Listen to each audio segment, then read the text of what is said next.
তারা শন টেট তাদের কাছে প্রায় $37,000 পায়। তারপরে আপনার আমাদের রোজ ভিউ হোটেল সিলেট, তারা প্রায় 17 লক্ষ টাকার একটা ক্লেম দিয়েছে। তারপরে আপনার আমাদের শেরাটন হোটেল একটা 29 লক্ষ টাকার ক্লেম দিয়েছে। অনেক ক্রিকেট প্লেয়ারও কিন্তু সোশ্যাল মিডিয়ায় এসে বলতেছে যে আপনার তারা টাকা পায়নি। আপনারা জানেন শহীদ আফ্রিদিও ক্লেম করেছিল, আর কেনেডিয়ান ওই যে ইয়াসি সাগর উনিও কমপ্লেন করেছিল।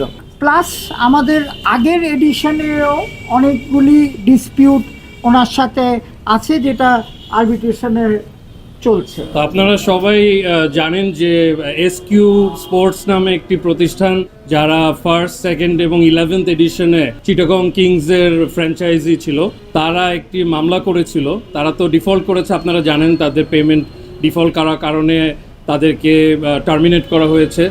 তো তারা একটা মামলা করেছিল হাইকোর্ট ডিভিশনে। সেই হাইকোর্ট ডিভিশনে এই আসন্ন 12তম এডিশনে তাদের চিটাগং কিংসের ফ্র্যাঞ্চাইজটা তাদেরকে দেওয়ার জন্য এই মর্মে একটি আদেশ, একটি ইনজাংশন তারা বিসিবির উপরে নিয়েছিল।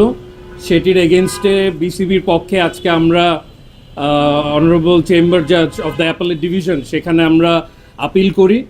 সেই আপিল শুনানি, উভয় পক্ষে শুনানি অন্তে অনারেবল জাজ ইন চেম্বার একটি স্থগিতাদেশ দিয়েছেন, দ্যাট ইজ স্টে দিয়েছেন। তো তাতে যা দাঁড়ালো যে বিসিবি আসলে এখন যে কাউকে আসলে কনসিডার করতে পারবে। আমাদের ফার্স্ট প্রায়োরিটি হচ্ছে দুটো এখানে। ফার্স্ট প্রায়োরিটি হচ্ছে যে এইবার বিপিএল শেষ করার সাথে সাথে যদি যত তাড়াতাড়ি পাওয়া যায় তাদের সব প্লেয়ারদের সবাই দেনা, হ্যাঁ, পেমেন্ট ক্লিয়ার। সেকেন্ড হচ্ছে অ্যান্টি করাপশন। যে মিটিং হয়েছে, আমি আপনাদের বলি, প্রাথমিক যাচাই বাছাই এবং মূল্যায়ন প্রক্রিয়া শেষে যেখানে বিপিএল গভর্নিং কাউন্সিলের আইন বিভাগ, লিগাল কনসালটেন্সি ফার্ম এবং চার্টার্ড অ্যাকাউন্টেন্ট ফার্ম 11টি ইউআই অংশগ্রহণকারী নথি পর্যালোচনা করেছে। Bangladesh premier league, BPL governing council 3টি প্রতিষ্ঠানকে ইউআই প্রক্রিয়ার অনুমোদিত নন কমপ্লায়েন্ট হিসেবে চিহ্নিত করেছে।